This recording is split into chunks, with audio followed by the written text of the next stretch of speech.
Drilling कर रहे हैं तो सुरंग बनाई गई है। उस सुरंग में दिक्कत ये आ रही है कि डस्ट उठ रही है, जो स्टोन के पार्टिकल्स उनकी वजह से वो डायरेक्ट जो आंखों पे हिट कर रहे हैं। उस पाउडर की वजह से जो है गगल्स लगाए गए हैं जो आई प्रोटेक्टर का काम कर रहे हैं। साथ में उस सुरंग के अंदर जो है हेलमेट लगाया गया है, हेलमेट के ऊपर लाइट लगाई गई है और उसको मास्क दिया गया जिससे कि वो सांस प्रॉपर ले सके, ऑक्सीजन लेवल मेंटेन रखा गया। दिक्कत ये आ रही है कि जो भी डिब्रीज निकल रही है वो सब नुकीली हैं, बिल्कुल 100% उसमें स्टोन है जो भी मजबूत है और हम एक लेयर पे चल रहे हैं इसलिए वो कम भी नहीं हो रहा है। ये सॉलिड रॉक होने की वजह से बहुत सारी परेशानियों का सामना करना पड़ रहा है और उसकी वजह से अभी हमने 3 रेस्क्यूअर अंदर डाल रखे हैं। एक जो है चिपिंग हैमर चला रहा है, उसमें 3 टाइप के चिपिंग हैमर होते हैं, स्मॉल, लार्ज और मीडियम। तो मीडियम टाइप का चिपिंग हैमर उसमें यूज किया जा रहा है जिससे कि पीछे वाला जो उसका सेकंड बडी वो उसको प्रॉपर हेल्प कर सके और वो अपना डिब्रीज पीछे आउट कर सके। और थर्ड नंबर का जो बडी है, जो तीसरा नंबर का है, वो सेफ्टी के लिए, उसकी हेल्प करने के लिए, और तीनों को सेफ्टी रॉप पर बांधा गया है और ऊपर उसका कंट्रोल है जिससे कि इनकेस कोई कंटीजेंसी होती है तो हम उसको पीछे ले सके, ऑक्सीजन लेवल बार बार चेक कर सके। अंदर का टेम्परेचर लगभग 30-35 डिग्री है, तो जैसे ही बाहर आ रहा है उसको हम कंबल उड़ाते हैं, दूध पिलाते हैं जिससे कि उसकी तबीयत खराब ना हो जाए और दोबारा के लिए अंदर जाने के लिए तैयार हो सके।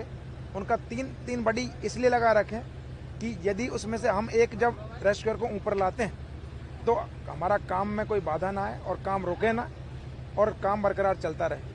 और जब जैसे ही एक रेस्क्यूअर ऊपर आता है, नया रेस्क्यूअर हम तैयार रखते हैं और उसको उसी पोजीशन में तुरंत जो है नीचे भेज देते हैं। काम कंटिन्यू लगातार जारी है, लेकिन मुश्किल ये है कि बहुत सॉलिड पत्थर है, उसको काट पाना उस एंगल में, उस सुरंग में बड़ा दिक्कत कर रहा है और बड़ी मुश्किल से जो है लगातार प्रयास करने के बावजूद भी वो पत्थर काटना बड़ा मुश्किल हो रहा है। लेकिन सभी रेस्क्यूअर बड़े जोर शोर से लगे हुए हैं और लगातार प्रयास जारी हैं और उम्मीद करते हैं जल्दी ही जो है उसको काट लिया जाएगा। लेकिन सर अभी कितना समय और लगेगा, क्योंकि 168 घंटे हो चुके हैं, अभी भी आप जो कह सकते हैं कि आपके जो टीम के मेंबर्स हैं वो सुरंग खोद रहे हैं लेकिन सफलता अभी तक नहीं मिल पाई है। कितने फीट की गहराई तक सुरंग बन चुकी है और कितना समय और लगेगा चेता तक पहुंचने में? आधी से ज्यादा सुरंग को हम जो है खोद चुके हैं। लगभग हमको 8-8.5 फीट तक अप्रोच करना है, उसमें हम लगभग जो है 5-5.5 फीट तक अप्रोच कर चुके हैं। और बाकी भाई एक्चुअल में जितने भी टाइप के इक्विपमेंट हम उसमें यूज कर रहे हैं कि हम जिससे जल्दी खोज सकें और कोशिश करेंगे कि कल जो है ये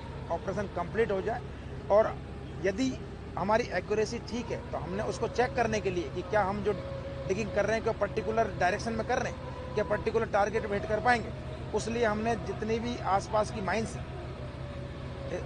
हिंदुस्तान जिंक लिमिटेड अजमेर और जो है अपने भीलवाड़ा से और इधर से खेतड़ी से, तीनों जगह से जो है उसके इस टाइप का कोई इक्विपमेंट है तो उनके इंजीनियर बुलाएं, सिर्फ सदाई चेक करने के लिए कुछ डायरेक्शन में हिट कर सके और उसको बुला के चेक करवाया गया। मैनुअली जो ग्रामवासी है जो मकान बनाने का काम करते हैं उनसे भी उसका एंगल चेक करवा गया है। इसके अलावा एयर फोर्स और BSF से भी एक जवान बुला के जो डिग्री सेट करता है उससे भी बुला के हमने चेक किया गया। तो अनुमान ये लगा है कि सब जो है एक्यूरेट पोजीशन में हो रखा है।